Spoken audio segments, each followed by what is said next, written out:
धर्म और लैंगिक मसले। जाति, धर्म और लैंगिक मसले। तो पहले पढ़ते हैं लैंगिक मसले। लिंग। श्रम का लैंगिक विभाजन।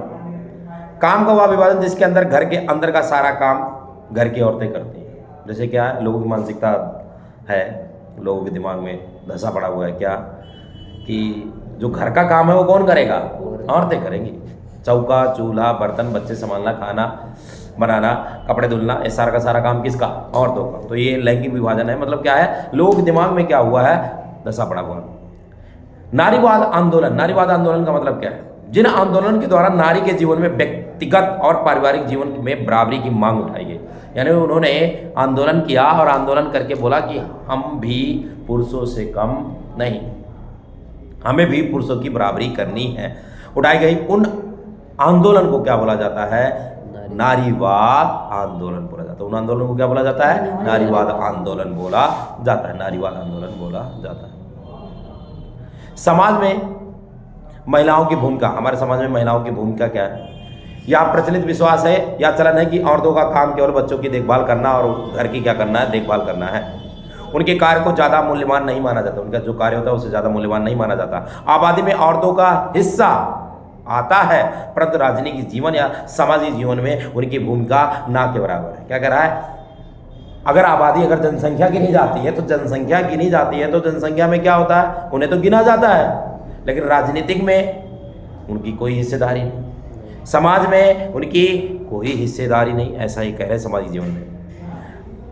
लेकिन वर्तमान टाइम पर ये चीज़ें क्या होती जा रही हैं? बदलती जा रही है। वर्तमान टाइम पर ये चीज़ें क्या हो रही हैं? बदल रही हैं। नारीवाद आंदोलन की आवश्यकता औरतों की सामाजिक स्थिति में सुधार लाने के लिए है, शिक्षा के लिए, मतदान के लिए। वैसे भारत के अंदर शिक्षा दी जा रही है, मतदान भी करने का क्या है इनके पास? क्या है?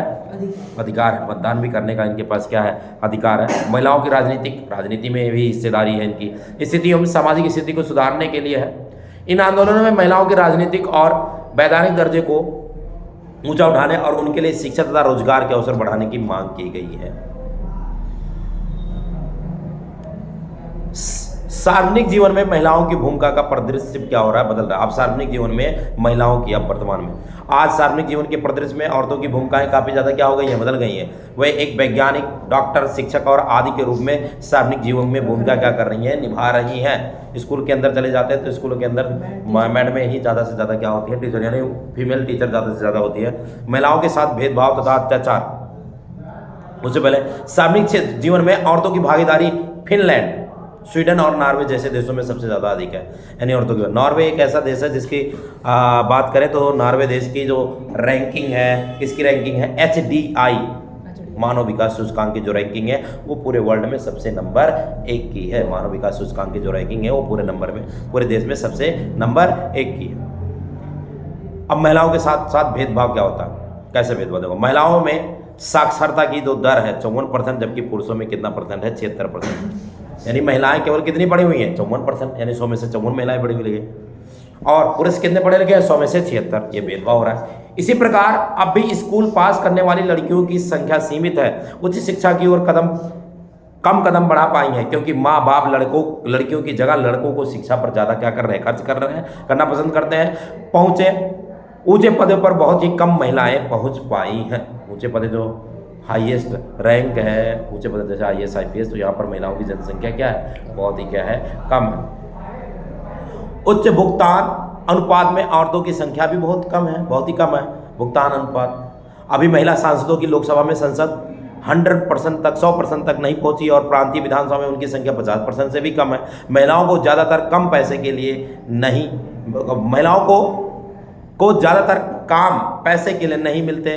पुरुषों को अपेक्षा उनकी मजदूरी भी क्या होती है? काफ़ी ज़्यादा अधिक मिलती है। देखो क्या कर रहा है, अगर कहीं पर एक ही काम महिला पुरुष दोनों कर रहे हैं तो महिलाओं को मजदूरी क्या मिलती है? कम मिलती है। महिलाओं को सैलरी कम, वेतन कम मिलता है, लेकिन पुरुषों का वेतन क्या होता है? ज़्यादा होता है। पुरुषों का वेतन क्या होता है? ज़्यादा होता है, भले ही दोनों समान कार्य के। लड़की का जन्म परिवार पर एक बोझ समझा, तो कह रहे हैं भैया जब लड़की होता है तो बोझ समझते हैं, उसके बाद एक दूसरी भी लड़की हो जाए लो और बोझ क्या हो जाता है? बढ़ जाता है। और वही लड़का हो जाता है तो लड़के पर क्या होता है? ले भाई साहब, पूरे रिश्तेदारी, पूरे गांव समाज को लो भाई पार्टी, हम तो, हमारे लड़का हुआ, हमारे लड़का। वही लड़की पैदा हो जाती है तो मुंह बना करके क्या कर जाते हैं? बैठ जाते हैं। ऐसा समाज है बहुत ज़्यादा।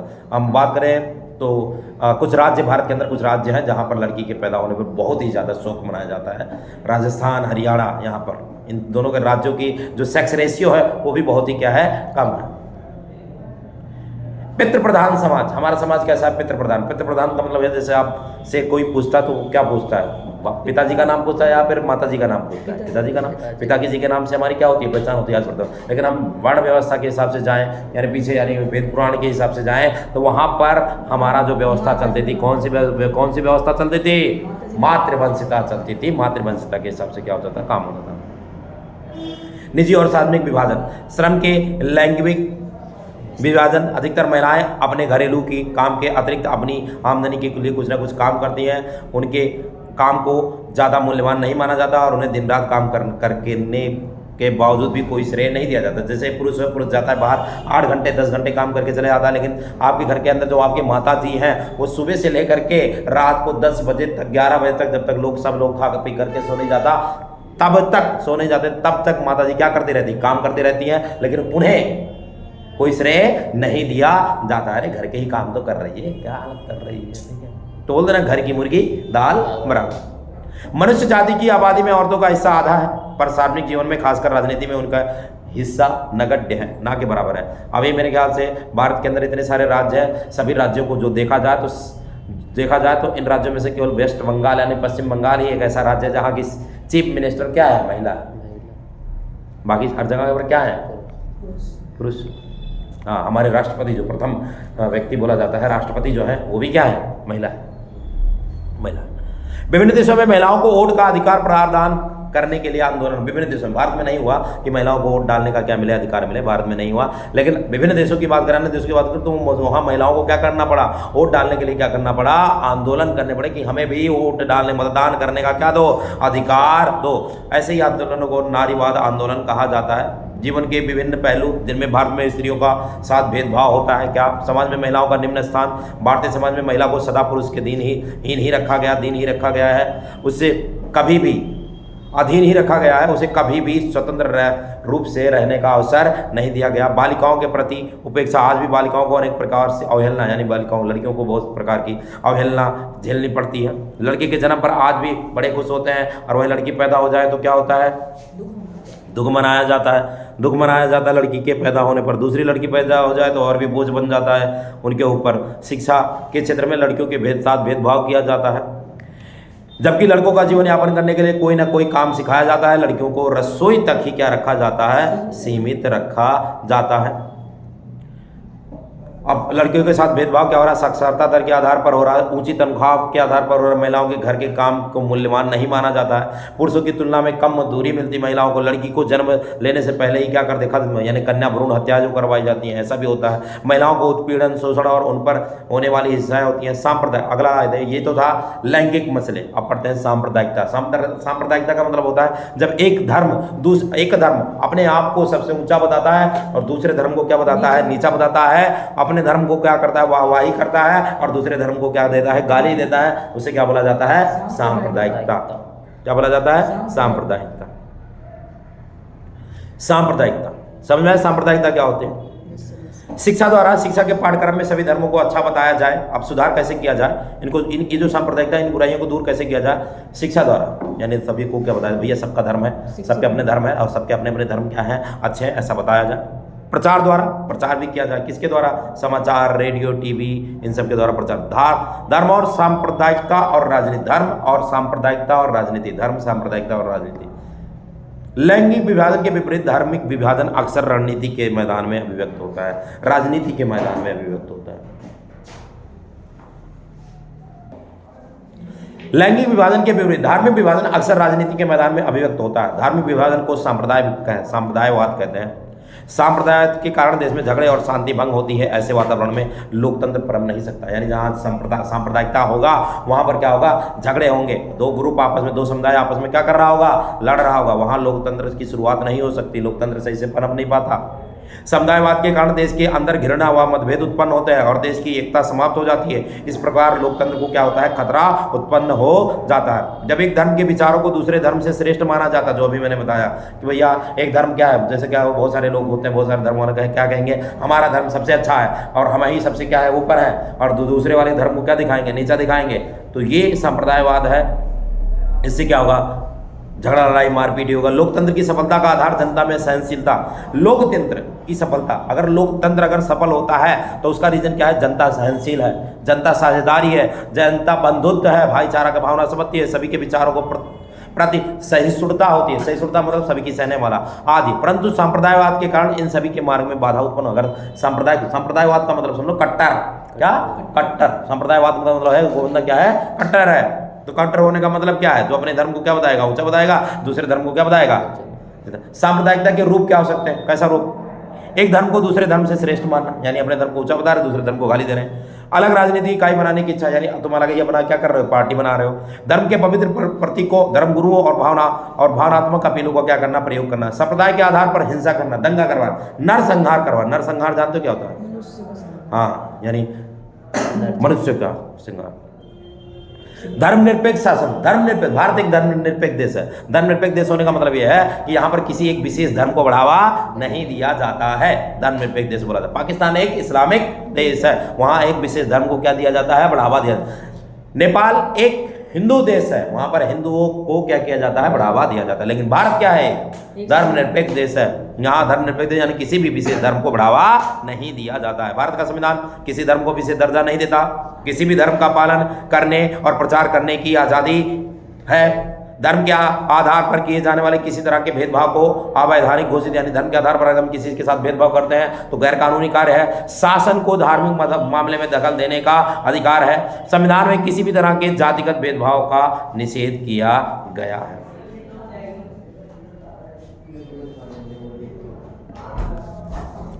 जातिवाद, जाति प्रथा आज भी भारतीय समाज का एक अभिन्न अंग है, यानी जातिवाद भेदभाव होता है। राजस्थान में बहुत ज़्यादा जातिवाद भेदभाव होता है, मैंने देखा है राजस्थान, उत्तर प्रदेश के अंदर होता है भेदभाव बहुत ज़्यादा। समय समय पर इसमें अनेक बदलाव आते गए हैं तथा अनेक सुधार करने की आवश्यकता भी है, प्रयत्न भी किए गए हैं। भारतीय संविधान ने किसी भी प्रकार के जातिगत भेदभाव को निश्चित किया और जाति व्यवस्था से पैदा होने वाले अन्याय को समाप्त करने पर क्या किया है, जोर दिया है। परंतु इतना सब कुछ होने पर भी समकालीन भारत में भी जात प्रथा विदा नहीं हो पाई है। अभी भी जात प्रथा क्या होती है, चलती है। बहुत सारे देशों के अंदर जाति प्रथा क्या होती है, चलती है। मैं एक गांव में गया था, गांव में जाने के बाद पता लगा कि वो पूरी तरीके से मौर्यों का गांव था। तो वहाँ पर दूसरे जो टोला बना हुआ था, क्या टोला बना हुआ था, जैसे क्या होता है जो छोटी जाति होती है उनके अलग अलग से टोला होता है, गांव से बाहर टोला होता है। जो अलग एक जो इस्लामिक लोग हैं उनका अलग से टोला था वहाँ पर। तो वो गांव ऐसा था जो मौर्यों का गांव था। उसके अंदर ऐसा बताया गया कि भाई दूसरे हैं, दूसरी जाति के लोग हैं या दूसरे धर्म के लोग हैं, वो उस गांव के अंदर एंटर नहीं कर सकते, उस गांव के अंदर एंटर नहीं कर सकते। ऐसा जातिवाद है। ऐसा क्या है, जातिवाद। दूसरा पॉइंट, मुझे जाना था किसी पार्टी में, गांव में गया हुआ था। तो शादी का क्या आया था, न्योता आया था, न्योता बोले तो कार्ड आया था, जाना था। तो वो जाति जो थी जिसके यहाँ शादी थी, वो जाति जो थी वो जाति कौन सी थी, नीची जाति थी, यानी SC कैटेगरी के लोग थे। तो उनके यहाँ पे कार्ड आया था। तो मैंने सोचा था भाई शाम को कहाँ जाएंगे भैया, पार्टी में, शाम को पार्टी है, पार्टी में क्या करेंगे, जाएंगे। पार्टी में क्या करेंगे, जाएंगे।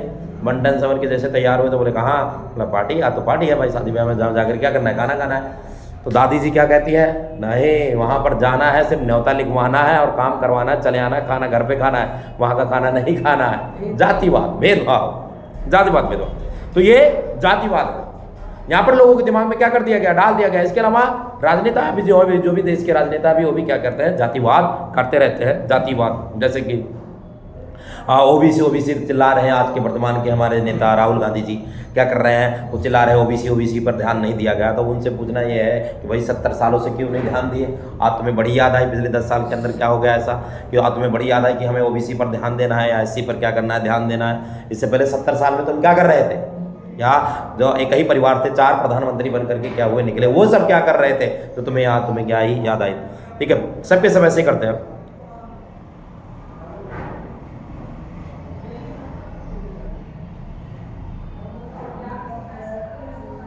जाति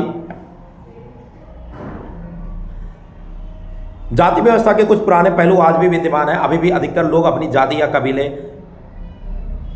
कबीले में विवाह करते हैं। सदियों से जिन जातियों की पढ़ाई लिखाई के क्षेत्रों में प्रभुत्व स्थापित था वह आज भी है और आधुनिक शिक्षा में उन्हीं का बोलबाला है। जिन जातियों को पहले शिक्षा से वंचित रखा गया था उनके सदस्य अभी तक स्वाभाविक रूप से पिछड़े हुए हैं। जिन लोगों का आर्थिक रूप में प्रभुत्व स्थापित था वे आज भी थोड़े बहुत अंतर के बावजूद मौजूद हैं। जाति और आर्थिक हैसियत में काफ़ी निकट का संबंध माना जाता है। देश में वैधानिक प्रावधान के बावजूद युवा छोटी प्रथा अभी भी जो जाति प्रथा है वो पूरी तरीके से समाप्त नहीं हो पाई है।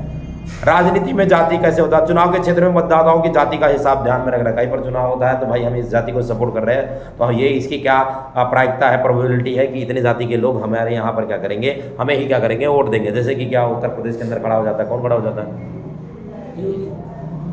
मुलायम सिंह यादव के बेटा क्या नाम है, अखिलेश यादव। तो वो बोलेंगे भाई यादव है भाई, जितना ये भी यादव समझा है क्या करेगा, उनको क्या करेगा। तो ये जाति प्रथा कुछ समर्थन हासिल करने के लिए जातिगत भावनाओं को क्या करना, उकसाना। देश के किसी भी संसदीय चुनाव में क्षेत्र में किसी एक जाति के लोग को बहुमत नहीं है। कोई भी पार्टी किसी एक जाति या समुदाय के सभी लोगों को वोट जो मतदान है वो हासिल नहीं कर सकती है। राजनीतिक दल विभिन्न देशों के अंदर विभिन्न राजनीतिक दल होते हैं जो चुनाव लड़ते हैं। क्या करते हैं? चुनाव लड़ते हैं। एक होता है सत्ताधारी, एक होता है विपक्षधारी। सत्ताधारी आज वर्तमान में अगर भारत की बात करें तो भारत के अंदर सत्ताधारी कौन है भैया? बीजेपी। और विपक्षधारी कौन है? कांग्रेस। विपक्ष में कौन है? कांग्रेस। तो ये विभिन्न ये दो के दोनों जो भारतीय राजनीति है, भारतीय राजनीति के अंदर ये दो के दोनों जो हैं, ये दो के दोनों कैसी पार्टियां हैं? ये दो के दोनों कैसी पार्टियां भैया? ये दो के दोनों राष्ट्रीय पार्टी है। कैसी पार्टी है? राष्ट्रीय पार्टी। कौन सी? भारतीय जनता पार्टी और कांग्रेस। और भी हर राज्य के अंदर अलग अलग छोटी छोटी क्या होती है, पार्टियां होती है, राजनीतिक दल। हम यही पढ़ने जा रहे हैं, राजनीतिक दल। तो राष्ट्रीय राजनीतिक दल कितने हैं? दो ही हैं। कौन कौन से? कांग्रेस और बीजेपी। अर्थ पढ़ते हैं। राजनीतिक दल एक ऐसा संगठित समूह है जो चुनाव लड़ने और सरकार में राजनीतिक सत्ता हासिल करने के उद्देश्य से काम करता है। या लोगों का ऐसा समूह होता है जो एक जैसे विचार रखते हैं और जो देश की विभिन्न समस्याओं को क्या करते हैं? एक मत करते होते हैं। जनमत निर्माण में राजनीतिक दलों की भूमिका, यानी जनमत निर्माण में राजनीतिक दलों की भूमिका क्या है? राजनीतिक दल चुनाव लड़ते हैं और अपने उम्मीदवारों को अधिक से अधिक जिताने का क्या करते हैं? प्रयास करते हैं। यही होता है। राजनीतिक दल अलग अलग नीतियों और कार्यक्रमों को मतदाताओं के सामने रखते हैं और उनका क्या करते हैं? समर्थन हासिल करते हैं। यानी जैसे क्या, तो तुमने देखा था चुनाव होता है, चुनाव में नेता क्या आता है भाषण क्या करता है? देता है। आता है क्या करता है? भाषण देता है। भाषण होता है अब की बार हम ये करवा देंगे। जैसे कुछ नेता होते हैं फ्री का चूरन क्या करते हैं? देते हैं, बांटते हैं। बिजली का बिल फ्री, राशन, पानी फ्री। बसों में महिलाओं की जो ट्रैवल करने की है, महिलाओं के लिए ट्रैवलिंग क्या? फ्री, यात्रा करना फ्री। तो कुछ ऐसे आ करके क्या करते हैं? भाषण देते हैं ताकि जनता का समर्थन हासिल कर सके और जनता इन सब बातों में आ करके क्या कर सके? उन्हें वोट दे, मतदान करे। राजनीतिक दल देश के कानून निर्माण में भी महत्वपूर्ण भूमिका निभाते हैं। ये राजनीतिक दल विभिन्न कानून बनाते हैं। राजनीतिक दल लोगों को सरकार की नीतियों के बारे में क्या करते हैं? बताते हैं। राजनीतिक दल सरकार के पक्ष और विपक्ष में भी अपने विचार देते हैं। नए कानून जो सरकार द्वारा बनाए जाते हैं उनके बारे में अपनी राय देते हैं। कभी भी नया कानून बनता है तो सभी से राय दी जाती है। पहले वो विधानसभा में पारित होता है, फिर लोकसभा में पारित होता है। हर जगह पर क्या होता है? वहाँ पर मंजूरी होना क्या होता है? जरूरी होता है। लोकतंत्र में प्रत्येक दल सरकार बनाने का प्रयत्न करता है। चुनाव जीतने पर बहुमत दल सरकार बनाता है और अपनी नीतियों के अनुसार सरकार को क्या करता? चलाता है। दूसरे दल विरोधी दल के रूप में क्या करते हैं? भूमिका निभाते हैं। यानी दूसरे जो विपक्ष में बैठा हुआ है वो विरोधी दल के रूप में भूमिका निभाता है। राजनीतिक दल जनमत के निर्माण में अपनी भूमिका अदा करते हैं। उससे लोगों के मन में सरकार के प्रति उनके पक्ष में और विपक्ष में विचार पैदा होते हैं और सही लोकतांत्रिक सरकार की स्थापना होती है। राजनीतिक दलों के लिए चुनौतियाँ क्या होती हैं? राजनीतिक दल जो होते हैं उनके लिए चुनौतियाँ क्या होती हैं? आम जनता इस बात से नाराज रहती है कि राजनीतिक दल अपना काम ठीक ढंग से नहीं करता। हाँ, भारत के अंदर ऐसा ही होता है कि नेता चुनाव के टाइम पर क्या कर जाता है, वादा करके चला जाता है, बाद में नहीं निभाता। वोट के टाइम पर जब वोट मांगना होता है तो नेता आपके चरणों में होता है, जनता के चरणों में होता है, और जब इलेक्शन में जीत जाता है तो जनता नेता के चरणों में हो जाती है। यही होता है। जनता हमेशा राजनीतिक दलों की आलोचना करती है। राजनीतिक दलों को अपना काम प्रभावी ढंग से चलाने के लिए कड़ी चुनौतियों का सामना करना पड़ता है। क्या चुनौतियां हैं? पार्टी के भीतर आंतरिक लोकतंत्र का ना होना। लोकतंत्र का अर्थ है कोई भी फैसला लेने से पहले कार्यकर्ताओं से परामर्श किए जाए, परंतु वास्तव में ऐसा कुछ नहीं होता। क्या कर रहा है यहाँ पर कि जब लोकतंत्र का मतलब यह है कि पार्टी अगर कोई फैसला क्या कर रही है, ले रही है, यदि पार्टी कोई फैसला क्या कर रही है, ले रही है, तो उस फैसले को लेने से पहले अपने जितने भी जो भी सदस्य हैं उन सदस्यों से क्या किया जाए? सलाह मशवरा किया जाए, सलाह मशवरा किया जाए। लेकिन इसमें कह रहा है कि भैया ऐसा नहीं होता।